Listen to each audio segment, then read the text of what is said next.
Bonjour à tous et bienvenue pour ce 16e épisode du podcast Ultra Normal. Aujourd'hui, on va se retrouver pour voir comment bien aborder et préparer son premier trail, que l'on soit coureur intermédiaire ou coureur débutant. Allez, c'est parti! Il est vrai que le trail est un sport qui prend de plus en plus de place et de plus en plus de personnes le pratiquent, notamment via les UTMB ou World Series avec sa course phare, l'Ultra Trail du Mont Blanc. Mais nous, ce qui va vraiment nous intéresser sur ce podcast, c'est de préparer son premier trail. Donc pour la plupart, c'est des trails d'une quinzaine de kilomètres avec un dénivelé allant de 300 mètres à 600 mètres au maximum. Au-delà, je pense que c'est quand même difficile de se lancer sur cette course pour un premier trail. Attention, cependant, si vous faites déjà pas mal de vélo ou de la natation ou du triathlon, il n'est pas impossible de vous lancer sur des formats plus importants. Cela dit, si je courais être un coureur du dimanche, je vous conseille d'abord de commencer par une 15 km et puis, si cela vous plaît, d'enchaîner avec des distances plus longues et un dénivelé plus important. Dans cette première partie du podcast, je vais vous énumérer les capacités importantes nécessaires pour ne serait-ce que finir ou performer sur un trail dit court. Pour préparer un trail court, il est nécessaire d'avoir plusieurs capacités. La première d'entre elles pour moi, c'est avoir une bonne vitesse moyenne entre guillemets, c'est-à-dire être capable de courir par exemple 1 km à 3,30 du kilomètre ou faire ça sur des 5 km, faire des 5 km assez rapides. Pour les femmes, on va dire 27 minutes, 28 minutes, et pour les hommes, déjà si on se rapproche des 21, 22 minutes, on arrive à, entre guillemets, un test VMA sur 5 km qui est satisfaisant.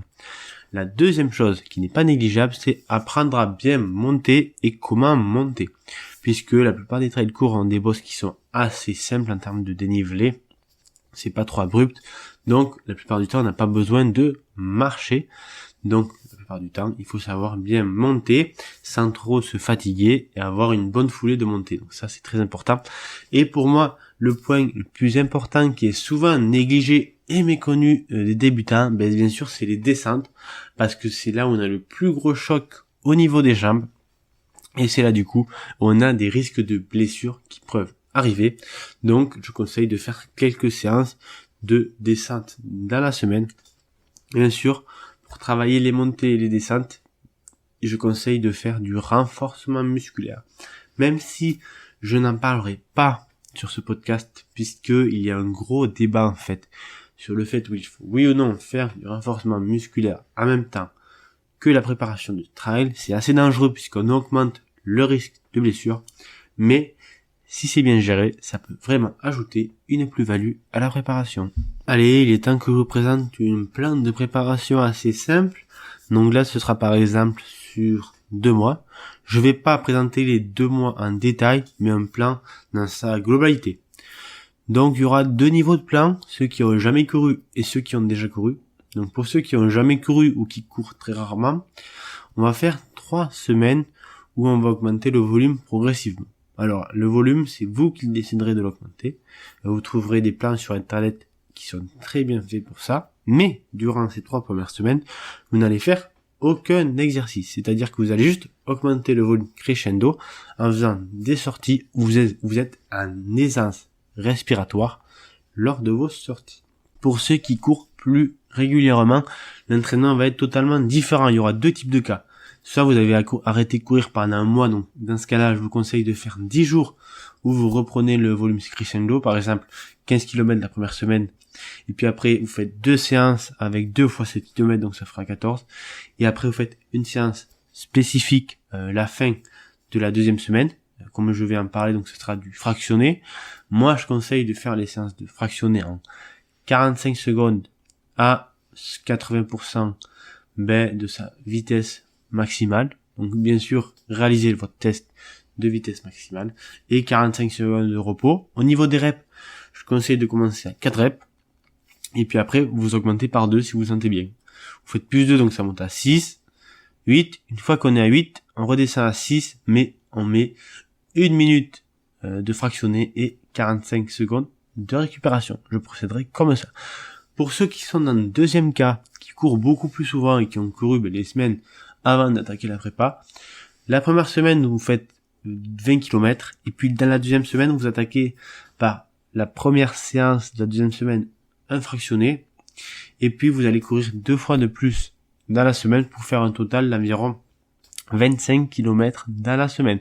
Bien sûr, on n'oublie pas qu'on fait toujours un échauffement d'environ 25 minutes avant sa séance de fractionné. Maintenant, on va rentrer dans le cœur de la préparation. Donc pour les débutants, ils vont commencer les séances de fractionné à partir de la semaine numéro 4. Donc il y en aura une par semaine.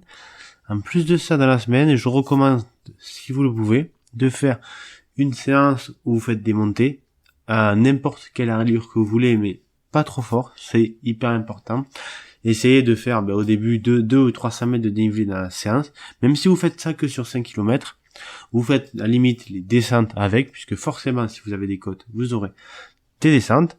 Trouvez-vous une côte que vous faites 2-3 fois dans la séance, je pense que ça c'est vraiment l'idéal. Et pour finir, vous faites une troisième séance, une séance que j'appellerais de footing, de récupération, entre 45 et 50 minutes idéal, à votre rythme, tranquillement, et vous faites ça, je dirais, pendant 4 semaines, enfin 3 semaines on va dire. Comme ça on va se laisser une dernière semaine pour travailler plus de choses. Bien sûr, on n'oublie pas de faire du progressif au niveau du fractionné et d'augmenter la dose, et de faire de même pour la séance de montée et de descente. Pour les coureurs confirmés, c'est un peu différent.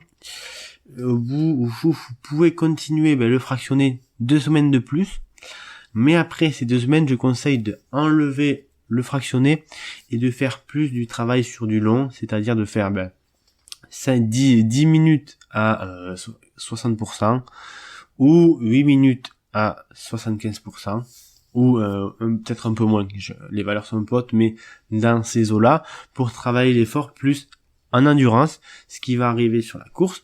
Après, si vous avez jamais fait de montée-descente, je conseille de suivre quand même la séance comme les débutants, c'est-à-dire qu'au début on commence avec un dénivelé pas trop fort, en montant à notre rythme, puis au fur et à mesure, on augmente ce rythme et on augmente la distance du dénivelé.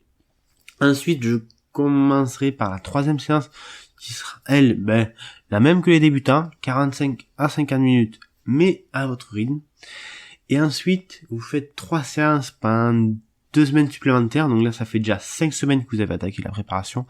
Et ensuite, pour les 3 dernières semaines, la dernière semaine, on va l'enlever de la préparation, mais pour les 2 semaines suivantes, vous pouvez faire une 4e séance dans la semaine. Celle-là, ce sera un 2e footing que vous placez entre votre fractionné et votre séance de montée. Et là, vous le faites peut-être un peu plus long, 1h20 à 1h30, ou 1 heure si vous le sentez pas. Allez-y crescendo aussi. Là, vous essayez d'aller faire quand même 12 ou 13 km durant ce footing-là. Après, ça dépend de votre niveau. Si vous avez un niveau plus faible, bien sûr, vous pouvez faire rien que 8 ou 9 km, mais c'est très important d'avoir aussi une progressivité au niveau du volume.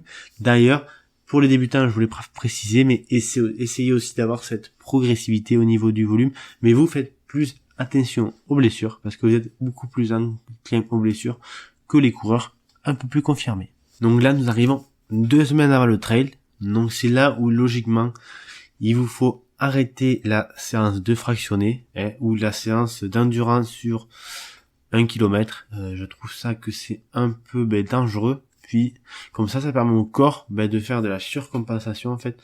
C'est-à-dire qu'il va être vraiment en forme le jour du trail, d'arrêter la charge d'entraînement pour augmenter la forme et réduire la fatigue. Donc ça, c'est vraiment la base simple. Puis, en plus de ça, vous continuez quand même la séance de montée et de descente, mais en forçant beaucoup moins et en étant plus relâché. Et à la place de la séance de fractionné, vous remplacez par un footing. Donc ça vous fait quand même 3 séances dans la semaine, mais essayez de réduire l'intensité de chaque séance et d'être plus en récupération. Si vous le pouvez, n'hésitez pas, mais maximum 1 semaine avant le trail, à aller repérer le trail vous-même repérer les passages techniques, repérer aussi les montées et aussi peut-être faire 2-3 fois les montées pour voir comment vous vous sentez dans la montée. Pas faire la montée à bloc, ça sert absolument à rien, mais déjà repérer la montée, dire cet endroit-là ça monte un peu plus, peut-être que je réduise mon effort. Faire de même dans les descentes pour repérer les endroits dangereux ou les endroits qui sont peut-être potentiellement glissants avec de la pluie. Et enfin, maintenant, on va se retrouver pour la dernière semaine avant le trail. Donc, je recommande de faire qu'une séance. Souvent, les trails, c'est le week-end. Donc, vous faites ça le mardi, en fait, une séance de 1 heure, une grosse séance d'1 heure, où vous faites un footing assez light, mais vous courez quand même. Et normalement, vous arriverez dans de bonnes conditions pour le trail avec ce que je vous ai dit précédemment. Oh, bien sûr, voilà, je vais pas vous cacher que c'est mon avis sur la préparation. Vous n'arriverez pas pour gagner le trail. Après, ce serait super que si vous faisiez ça, mais c'est quand même une autre type de préparation si on souhaite gagner le trail, mais vous serez armé déjà de 1 pour terminer le trail, et de 2, le but principal, je pense, c'est de se faire plaisir sur le trail et de pas souffrir tout au long de la course. Ce podcast pour la préparation d'un trail court est terminé. Si vous voulez plus de conseils, n'hésitez pas à m'envoyer un message en bas du podcast. J'y répondrai avec plaisir. Et surtout, n'oubliez pas le prochain épisode du podcast qui sera sur le trail de l'Hospitalier que je vais courir le 26 octobre prochain. Ciao ciao et bonne préparation à tout le monde.